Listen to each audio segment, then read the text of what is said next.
another one. So this one is titled Engineer Conflicting with QA Tester. I'm working as a senior engineer on a client project with a QA tester from a third-party contractor. I usually take feedback from the QA team in stride.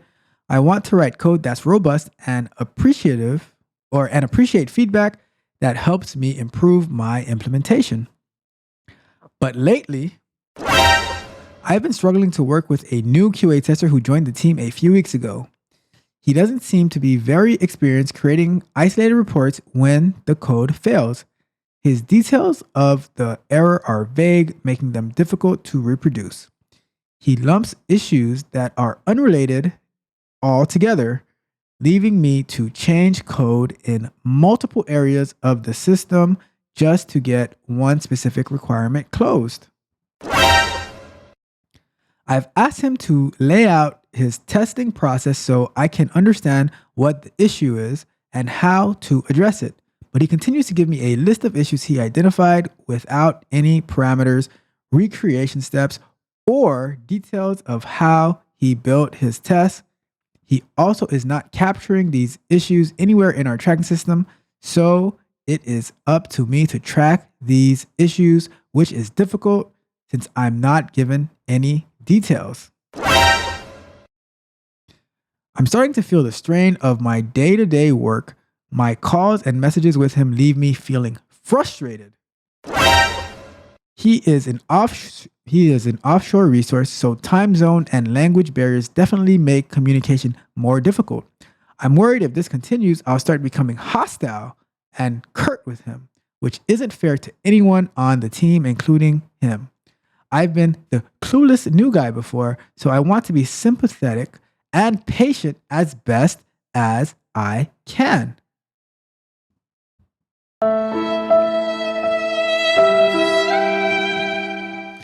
But I can't help but get frustrated whenever my work is blocked because of an error and I can't resolve it because I don't have all the information or the resources to track the problem.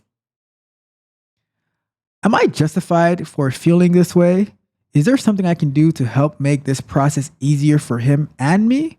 Or do I need to change my perspective and remember that my code has flaws and I can't take it out on him even if his feedback isn't helpful?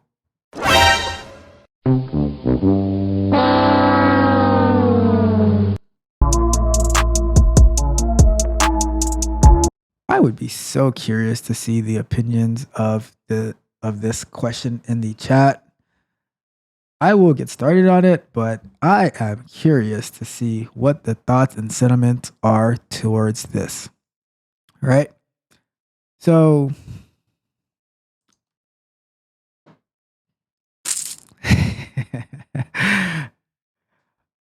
all right. So what I'm going to say for this one, right, is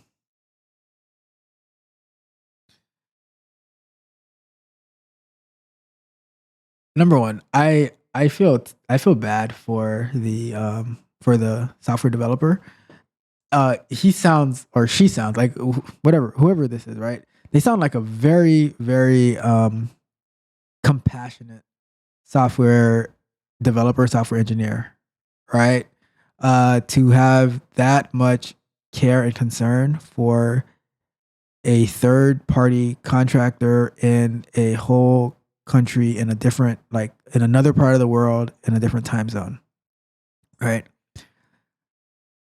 To the extent that this software engineer, right, is thinking about blaming themselves for the issues that they're having with this QA tester. I could not do it. I could not do it, right? So, and here's why I couldn't do it, right? This tester is hired through a third party company. It's not like he works directly for the company, right? And you have an expectation, for me at least, if you're going to give me a resource, I have an expectation that they're going to work a certain way. I am not the one choosing this employee to work on the team and nothing like that. This was given to me, and then now I have to like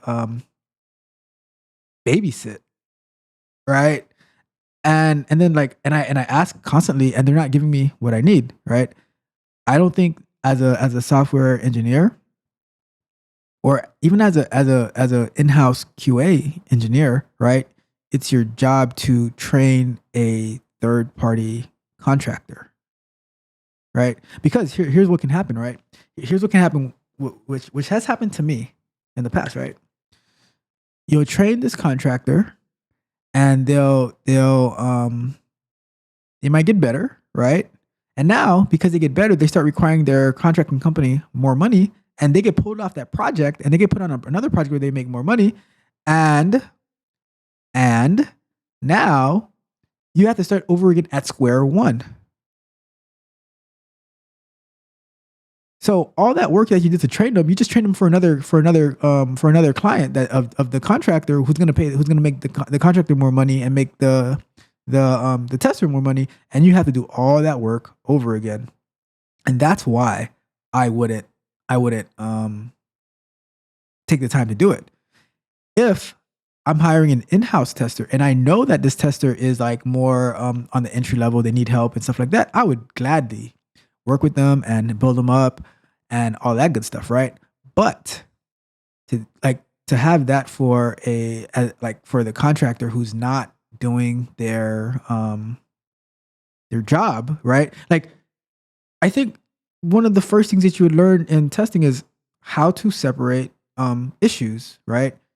Just because you find like an issue here, it can be like 5 different things that need to be fixed, and you have to know how to organize it and all that stuff. Everything that the software engineer was talking about, no way, right? No way. That's, to me, that's crazy, right? One of my models is that your job is not there to teach you how to do the work. They're hiring you to actually do the work, right? So you're supposed to gain the skills that you need on your own time, so you can actually perform during the game, which is why you're working. That's the game, right? A lot of companies, like, out of their out of what they need, but also like I don't think they're required to provide you all this type of training and stuff like that. They do it because it's a great benefit and it helps them in the long run, right? But I don't believe that they're required to do it. And and especially when it comes to like a contractor, right? And like now you're getting frustrated. Your work is like, honestly, I would have went to I would have like a long time ago. I'm like, we need a new QA person. It's not going to work out with this person, right? Like, and I would list out everything you listed here in the question, right? I would list it out saying this is the reason that this person is not working out. We need a replacement who can actually do the job the way that it is, because they're a contractor. We're not bringing them in to teach them. They should already know how to do the basics, right?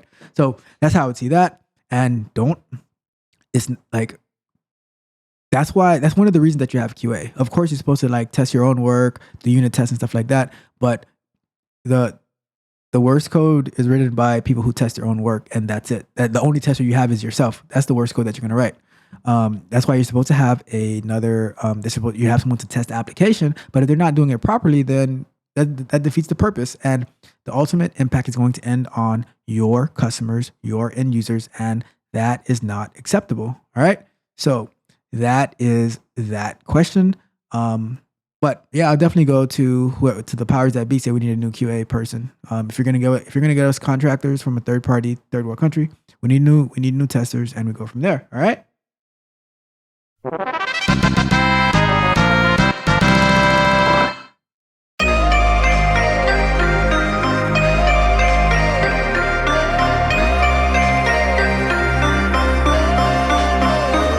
If you enjoyed the fascinating information shared in this video and you want more, be sure to hit the subscribe button to Tech Coach Ralph to be notified for new videos. Enigmatic Joker.